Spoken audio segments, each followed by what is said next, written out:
You call yourself lazy. You can't stay consistent. You procrastinate constantly. You struggle to act, even when you want to. So you assume, something is fundamentally broken in me. But what if you're not lazy at all? What if your brain simply learned that effort doesn't work? This isn't motivational fluff. This is clinical psychology, and it changes everything. Here's what almost nobody tells you. True laziness is extremely rare. Most people who call themselves lazy are actually exhausted, overstimulated, defeated by repeated failure, or psychologically conditioned to believe nothing matters. I'm lazy is often a cover story for I've tried so many times that hope now feels dangerous. This distinction is not semantic. It's the difference between shame and understanding. Let me introduce you to a concept from experimental psychology: learned helplessness. In the 1960s, psychologist Martin Seligman ran a series of experiments with dogs. He divided them into 3 groups. Group A could stop an electric shock by pressing a panel. Group B received the same shocks but had no control. Group C received no shocks at all. Then he placed all 3 groups in a new environment, a box with a low wall they could easily jump over. When shocks were administered, Group A, who had control, jumped the wall immediately. Group C, no prior shocks, quickly figured out. Group B, prior helplessness, lay down and whimpered. They didn't jump, not because they couldn't, but because their brains had already learned. Nothing I do changes anything. This is where it gets relevant to your life. The human brain is a prediction machine.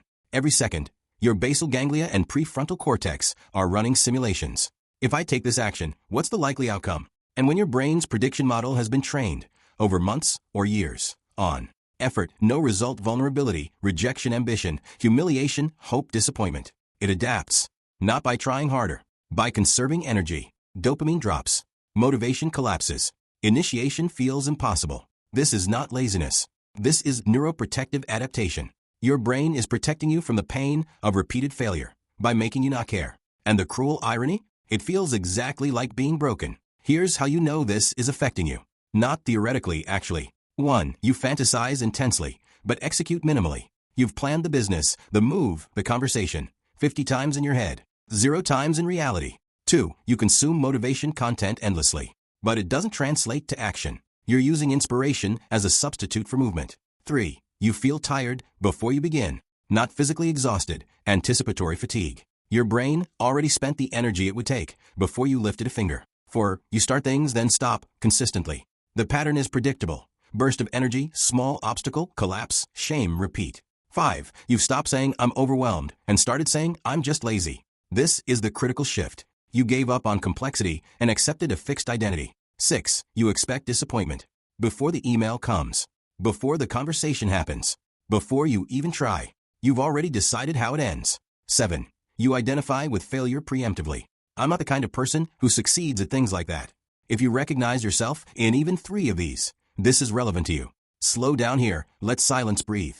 Let me ask you something you probably haven't considered. When did you stop believing effort mattered? Not when you decided to stop trying, but when did your brain quietly conclude that trying doesn't work? Most people can point to the moment. If you can't yet, that's fine. Keep listening. Let me show you what learned helplessness looks like in daily life, because it rarely looks like depression. It looks like, in relationships, you stop expressing needs because they were ignored before. You stop initiating because rejection feels safer than hope. In work, you do the minimum because maximum effort only led to burnout without recognition. You avoid ambitious projects because ambition feels like setting yourself up for failure. In self-development, you buy the course but don't start it. You set the goal but don't plan it. You want change, but you've lost the expectation that change is possible. This is the tragedy of learned helplessness. It doesn't take away your desires. It takes away your belief that desires can be realized. Here's something most people miss.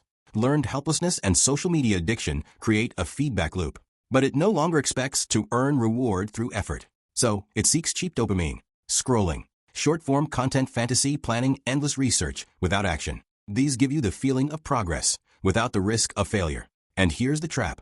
Every time you choose cheap dopamine over real action, you reinforce the neural pathway that says, I can get reward without effort, which makes real action feel even harder. This is why so many people feel stuck despite consuming endless self-improvement content. You're not improving. You're pacifying. I need you to hear this clearly. You are not consuming this video to learn. You are consuming it to feel like you're learning without having to change. That is learned helplessness in action. Your brain is using understanding as a substitute for change. If you keep watching and keep nodding, but keep doing nothing, you're reinforcing the exact pattern we're talking about. So I'm going to ask you something uncomfortable. Are you ready to interrupt this? Or are you here to feel understood without changing? Both are valid, but only one leads somewhere new. Here's the good news, and it's genuinely good. Learned helplessness can be unlearned, but not the way you think. You don't break helplessness through intense motivation, shaming yourself into action, giant life overhauls, reading 50 more books. Those strategies fail because they require the very motivation that helplessness destroyed. The real solution is micro-restoration of agency. Step 1. Create artificial control. Pick one tiny domain where you will follow through for 7 days. Make your bed every morning. Drink water first thing. Write 1 sentence per day. Walk for 3 minutes. The content doesn't matter. The experience of follow-through matters. Your brain needs proof that effort still produces results. Step 2. Lower the threshold of winning. You've been setting goals that require high motivation to start. Instead, work out, put on shoes, write a chapter, open the document, clean the house, wash 1 dish. The brain doesn't distinguish between a small win and a big win neurologically. The dopamine signal is similar. What matters is the pattern of effort reward. Step 3. Track evidence. Keep a simple log. I said I would do X. I did X. This is not for accountability. This is to rebuild the cognitive expectation that your actions matter. Over weeks, your brain recalibrates its prediction model. Effort sometimes leads to completion. Completion sometimes leads to satisfaction. Maybe I can trust myself again. Here's what's really happening underneath. Learned helplessness erodes self-trust. You don't trust that past you will keep promises to future you. You don't trust that your actions will lead to outcomes. You don't trust that hope is safe. And self-trust is not built by big promises, public declarations, accountability hacks. Self-trust is built by small, consistent, kept promises. Every time you do what you said you would do, even if it's tiny, you deposit evidence into the trust account. Every time you break a promise to yourself, you withdraw. And most people with learned helplessness are overdrawn. So the path back isn't discipline. It's integrity with yourself at micro scale. I want you to pause before I close this. You've been watching for about 13 minutes now. And in that time, your brain has had 2 choices.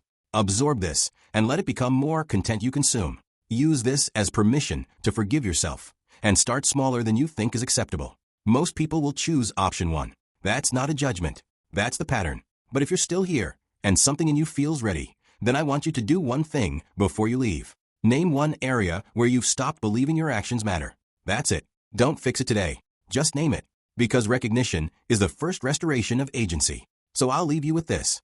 You are not lazy. You are not broken. You are not lacking discipline or willpower or character. You are a person whose brain adapted intelligently, protectively, to an environment where effort seemed pointless. And that adaptation can be reversed. Not through shame. Not through intensity. Not through overnight transformation. Through the slow, quiet restoration of belief. I can do one small thing, and then another, until your brain remembers.